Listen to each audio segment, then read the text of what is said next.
کتێبخانەی دەنگی خەزان لە هەوڵی ناساندنی شاکارە هونەریەکاندا و ئاشناکردنی ئێوەی گوێگر بە ناوەڕۆکی کتێبێکی تری بەناوبانگ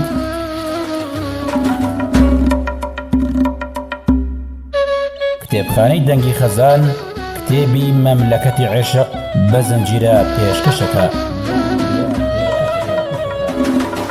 ئەم کتێبە ماکوان کەریم نووسیوێتی و مافی بەرهەمێنانی دەنگیشی پارێزراوە بۆ کتێبخانەی دەنگی خەزان.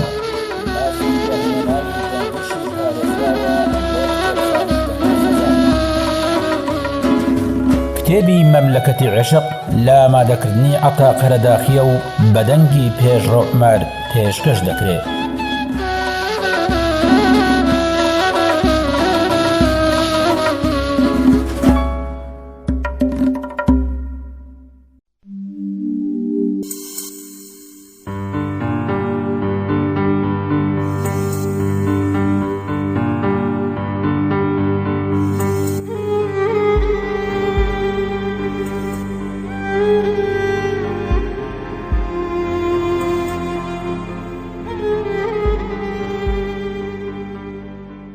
زۆر ماندووم، زۆر هەوڵم داوە، زۆریش گریاوم، زۆرم پەیدا کردووە و زۆریشم لە دەست داوە. وا ئەم ساڵ لە ساڵی 2017 ئەبمە 40 ساڵ و ژیانەکەم. هەز دەکەم 1 سەدەیە منەژیم. ئەوەی خۆشەویست بوو لە دەستم داون، یاخود باشترە بڵێم خۆشەویستانی زۆرم لە دەست داوە. ئەوانەی کەماون و خۆشەویستن هێندەی ئەوانە نین کە ڕۆشتوونەتە جێگای حەقی خۆیان. ئەگەر هیوایەکی مێ و پاشان ڕێگری نەکرایە لە مردن، بەدەستی مرۆڤ خۆی دەمێک بوو ئارەزووی چوونمە کرد بۆ لای ئازیزان.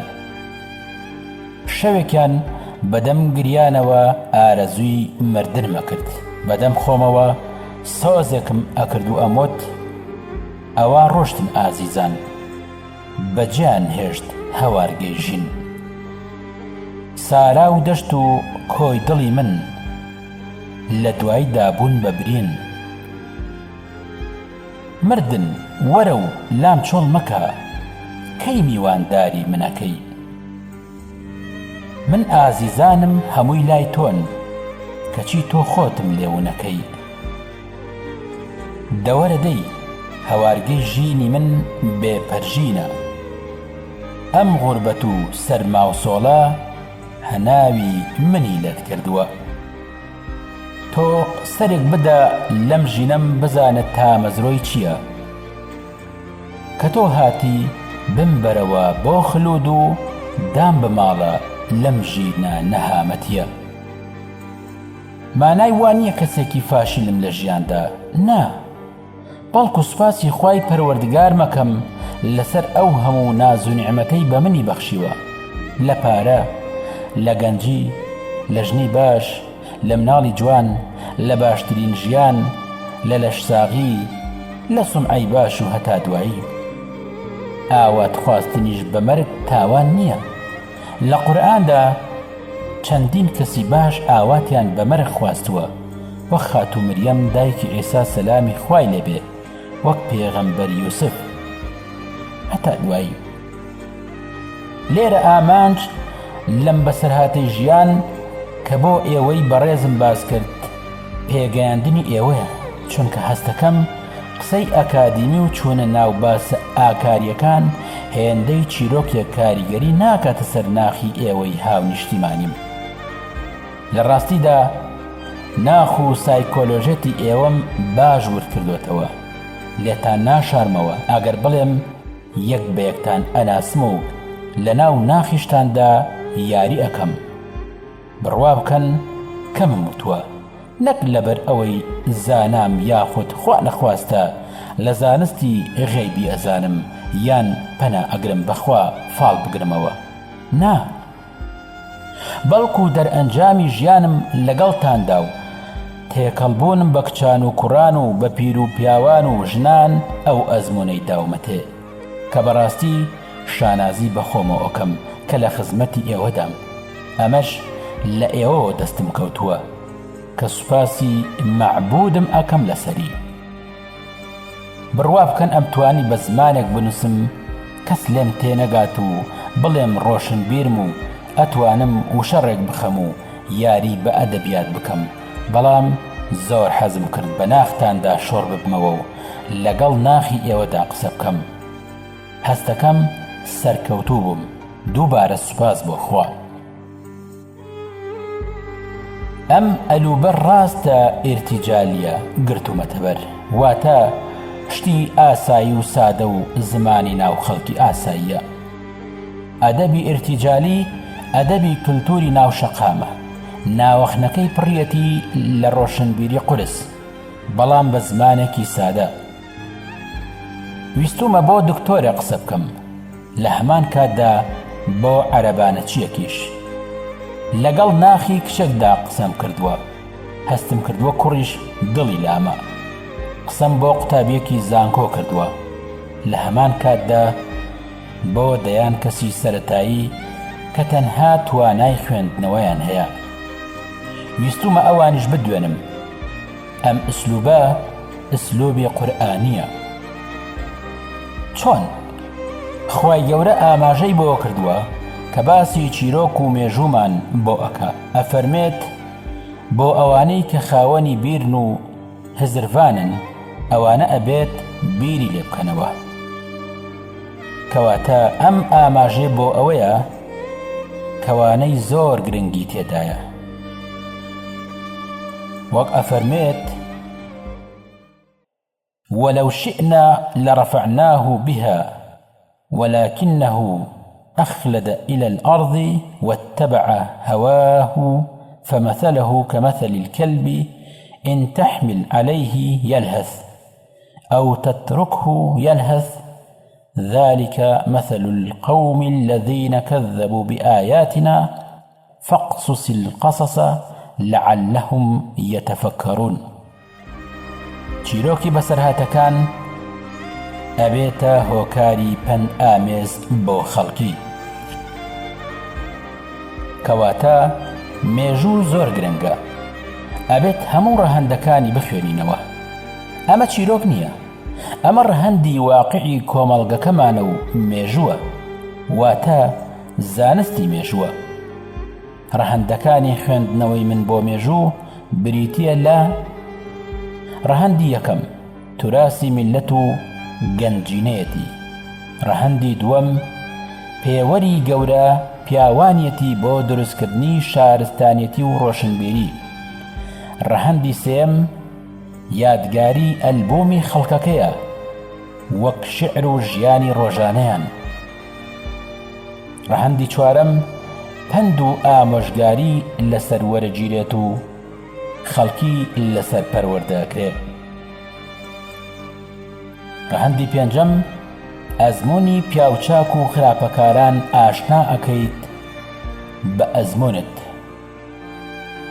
ڕەهەندی شەشەم مێژوو زانستێکی ڕابردووە سوودی هەیە و پاڵپشتە بۆ ئێستا، باشترین ئەزمونە بۆ داهاتوو.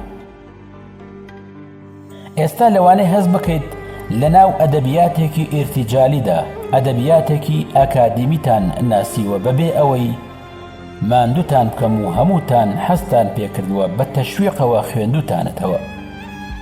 لە هەمووی گرنگتر وەرزشتان پێیەکەم بۆ ئەوەی سەر لە نوێ کللتوری خوێندنەوە فێر بن کە ماوەیەکی زۆر دوور و درێژە خوێندنەوە لە ناو ئێمەدا نامۆیە.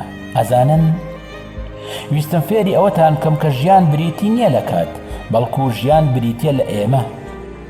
ئەوە کات نییە کە ئەڕوە، بەڵکو ئەوە ئێمەین کە ئەڕۆین.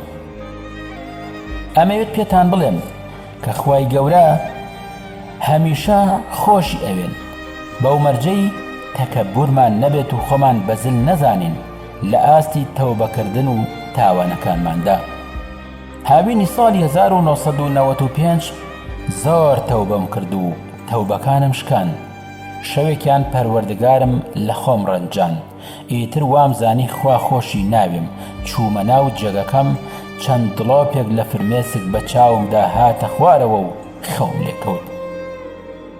بەیانی دایکم خەبەری کردمەوە، وتی نازانی ئەم شەو چ بارانێک باری. لە مەملەکەتی عیشقدا ئەوەم بۆ باسکردن ناڕاستەوخۆ کە خوای گەورە کەی پێت پێ ئەکەنێ. ئەو کاتەی کەنزا ئەکەیت و لا دوایە مەحاڵە کەنزاکەت گیرابێ. ویستم پێتان بڵێم ناوچەوانمان هەموو بخەینە سەر خۆڵ بۆ سوزدەبردن، تەنها شایەنی عەزەمەتی مەعبودمان ئەڵڵایە، یاخود فێر بن و بڵێن یا فەتاح، واتە کلیلی دڵی من لە دەستی زاتی تۆدایە، بۆنی نایابی بەهەشتت لە هەموو ناو و سیفاتە جوانەکانتایە، ئەیان خەمە سەر برینەکانی دڵم. فەرمووتە ئەجەبارم، واتە تۆڵەی دڵشکاوان وەرەگریتەوە. فەرمووتە ئەشافیم، واتە زاتێکە کە شیفای هەموو برینە قوڵ و بێدەرمانەکان ئەدا. هەوای دڵمان سووک ئەبێ کاتێک کە زمزمەی ناوە جوانەکانت ئەکەیت لەگەڵ سیفاتە بەرزەکانت. ئەمەوێت لە مەملەکەتی عیشقدا فێر بین بڵێن حەزرەتی مەعبودی ئێمە، تۆ نزیکی زۆر دڵنیاین، بەڵام ئەوە ئێمەین ڕەنگی گردنمان نادۆزینەوە. بمان بەخشە بە گەورەی خۆت بە جددی ویستم فێر بین کە هەندێک جار خوای پەروەردگار ئەوەندە زوو بەدەم داواکاریەکانمانەوە دێت کە بڕوا ناکەین ئەوە لەلایەن خوای متعالاوە بێت، بەڵکو ئەڵێن بەخوا شانسێکی باشمان هەیە. بۆی ئەبێت بڵێن پەروەردگارە، ئێمە هەموو بێچارەین، تەنها زاتی بەرزت چارەیە. ئێمە هەموو بێدەسەڵاتین، تەنها زاتی بەرزت دەسەڵاتدارە. مەملەکەتی عەشق بریتی بوو لە هەمیشە سەرم بەرزە، چونکە لای سەرومەوە خوای گەورەیە، کەواتە پێویستە بڵێن اللهم ئەغفر لی، کە ئەمانەتەکەتم پیس و ڕەش کردوتەوە. اللهم ئەغفر لی، کە من ئەو منە نیم کە پێت سپاردم. اللهم ئەغفر لی، کە زاڵم دەرچووم ئەو پەیمانەی بە تۆم دابوشکاندم. اللهم ئەغفر لی، خوایە لێم خۆش بە، شکستم بە خۆم، سەربەرزم بە زاتی تۆ. کەواتە منیش ویستم لەم مەملەکەتەدا بڵێم کاتێک ئەتەوێت ژیان و هەست و نەستی خۆت بنووسیتەوە، ڕێگا مەدە کەسێکی دیکە لە جیاتی تۆ قەڵەم بگرێ بەدەستیەوە. نمونەی وەک تۆ تەنها یەک دانە هەیە لە هەموو جیهاندا، کەواتە قەدری خۆت بزانە هاوڕێجیان. ئاگادار بن لەوەی کە مەملەکەتی عیشق پێیوتین، ئەوەی خوای پەروەردگار ئەیبەخشێت کۆتایی نییە، ئەوەی کە خەڵکی بیبەخشێت بەردەوامی نییە. ئەم مەملەکەتە وتەی تایبەتی هەیە، بریتی بوو لەوەی کە پێیوتین سەختە قەڵەم بیت و دڵتەنگ نەبی، لەگەڵ تیغدا ڕێبکەیت و بەرد نەبی. سەختە کە دڵت بتاشن بە قڵمدا دەر و پێبکەنی، لەگەڵ تا بجەنگن و تۆ هەر لە خەیاڵدابی. لە دەردی دڵی شاعیری عاشق بنووسی، لەگەڵ خەڵکی سەد ڕەنگدا هەمان ڕەنگ نەبی. هەروەک قەڵەم پاڵ بدەیتەوە بە یەک قاچ، بەڵام هاتە سەرەی خۆت شەل نەبی. سەختە بزانیت و لێو لە لێو نەترازێنی، سەختە خۆت بیت و بێڕەنگ نەبی. کاتێک کە قەڵەمی دایە دەستم، حەزرەتی ئوستاز وتی خوای پەروەردگار ویستوێتی کە دڵتەنگ نەبی. لێم تێگەیشتن کۆتایی پێ بهێنم؟ نا، بڕوا ناکەم، تۆزێکی ترتان بۆ باسەکەم. لێرەوە سەرەتایەکی نوێیە، قۆناغێکی تر دەست پێکە، ئەشێت لە بەشێکی تردا بێمەولاتان و ژیانێکی تر بۆ ئێوە باس بکەم کە ئەم جارە لێوان لێو بێ لە ئەزموونی پیا و پیرەتی. ئێستا وامان لێ هاتووە لەم کۆمەڵگێدا هەرچی ئەەکەین ئاساییە، بەس گرنگ ئەوەیە خۆمان نبین. ئەبێ هەوڵ بدەین کە خۆمان زیندوو بکەینەوە، چونکە ئەم جیهانە زۆر گەورەیە، جێگەی هەمومانە بێتەوە. پێش ئەوەی کە تۆ جێگای خەڵکی تر بگریتەوە، جێگەی واقعی خۆت بدۆزیتەوە. پێویست ناکە هەموو شەوێک ئەو درۆیە بکەیت و بڵێیت ئەچین ئەخەوین، ئەو سەرینەمان لێ ببێتە سینەما و بەڕابردووماندا بچینەوە، یان پەنجەرەیەکمان بۆ ئەکرێتەوە بەدەم گریانی ڕابردوومانەوە سەر ئەنەینەوە. کێشەکەش لەوەدایە ناتوانین تا ئێستاش ئەوەی ئەمانەوێت بیڵێن. اینجا بە ماندووبوونێکی زۆرەوە ئەڵێمەوە پێتان بۆیە نەگەیتە مەملەکەتی ڕاستی حتمەن خەلەلێک هەیە.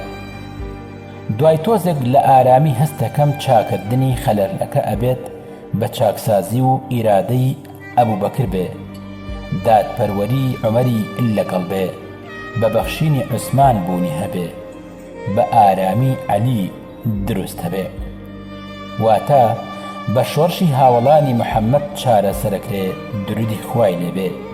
تەواو بووم، بەڵام لە بەشی یەکەمدا لەکوێدا کۆتایی هاتووە، لە بەشی دووەمدا لەوێەوە دەست پێکەینەوە، کەواتە لێرەوە سەرەتایەک نەک کۆتایی. جارێ دانیشن بەخێر. فستذكرون ما أقول لكم وأفوض أمري إلى الله إن الله بصير بالعباد. جا لە ئایندەدا ڕۆژێک دێت ئەم قسانەی منتان بێتەوە یاد. ئێستاکەش من و خۆم و کار و بارەکانم ئەدەمە دەستخوا و پشت بەخوا ئەبەستم، چونکە بێگومان خوا بینایە بە بەندەکان.